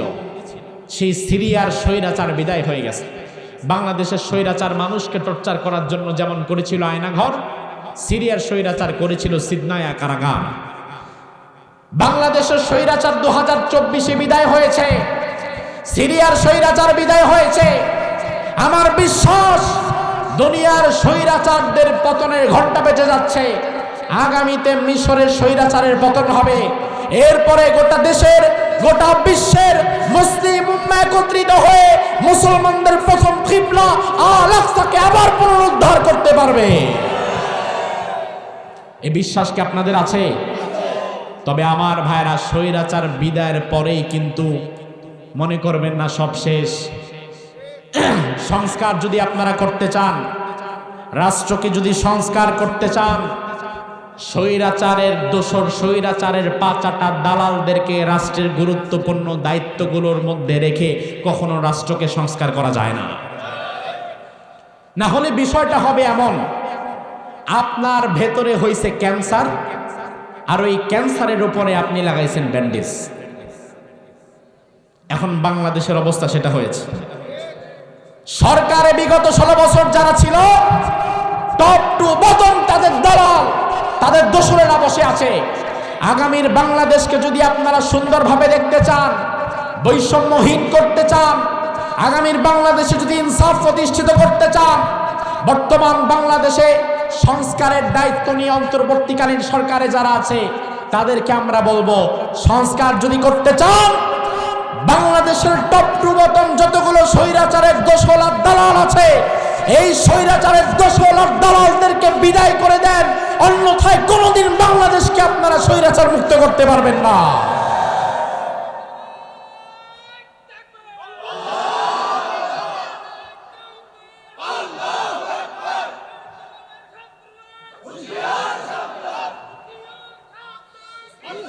আমার ভাইয়েরা, সর্বশেষ এই যে কথাগুলো বললাম তার প্রমাণ, গতকাল সচিবালয়ের ভেতরে বাংলাদেশের বিগত দিনের যত ফাইলপত্র ছিল, নথিপত্র ছিল, সবগুলাকে আগুন লাগায় পোড়ায় দেওয়া হয়েছে। যে সচিবালয়ের ভেতরে অনুমতি ছাড়া একটা কাকপক্ষীও ঢুকতে পারে না, একটা কুকুর বেড়াল ঢুকতে পারে না। ওই সচিবালয়ে গতকাল হঠাৎ করে বিল্ডিংয়ের দুই পাশের দুইটা রুম, দুই কর্নারের দুইটা রুমে দাও দাও করে রাত 2টার পরে আগুন লেগেছে। যত গুরুত্বপূর্ণ ফাইলপত্র ছিল সব পুড়ে গেছে। বিগত দিনে অর্থ পাচারের যত রেকর্ড, যত দুর্নীতি কেলেঙ্কারির যত ফাইলপত্র জমা ছিল সব জ্বালিয়ে পুড়িয়ে তছনছ করে দেওয়া হয়েছে। বলা হচ্ছে এটা দুর্ঘটনা, কিন্তু আমরা বুঝি, আমাদেরকে আর অবুঝ ভাববা না, এটা দুর্ঘটনা না, এটা পরিকল্পিত একটা বিষয়। আর এটা করছে তারা, বিগত দিনে যারা স্বৈরাচারের পা চেটেছে, বর্তমান বাংলাদেশটাকে যারা অস্থিতিশীল করতে চায়, আবারও স্বৈরাচারকে যারা ফিরিয়ে আনতে চায়, এই কাজগুলো করেছে তারা। তবে ইনশাআল্লাহ স্বৈরাচার কোনোদিন বাংলাদেশে আবার রাজত্ব করার জন্য ফিরবে না। স্বৈরাচার যদি কোনোদিন ফিরে, সেটা আয়না ঘরে যাওয়ার জন্য ফিরবে। এজন্য আমাদেরকে সৎ, যোগ্য, দক্ষ নেতৃত্ব আগামীতে গড়ে তুলতে হবে। আগামীতে সাদাবাজ, টেন্ডারবাজ, জুলুমবাজ এমন মানুষকে যদি আমরা আবার আমাদের মাথার উপরে বসায় দেই, তাহলে শুধু এক জালিম যাবে আর এক জালিম আসবে, এটুকু ছাড়া আর কোনো পরিবর্তন পাবা না। আগামীর বাংলাদেশ ইনসাফপূর্ণভাবে দেখতে যদি চাই, তাহলে সৎ, যোগ্য, দক্ষ নেতৃত্ব আমাদেরকে বাছাই করতে হবে। এটা যেন আমরা করতে পারি, আল্লাহ তৌফিক দান করুন। আরো জোরে বলেন, হাদা মা ইনদি ওয়াল ইলমু ইনদাল্লাহ আলাইহি তাওয়াক্কালতু ইলাইহি উনীব।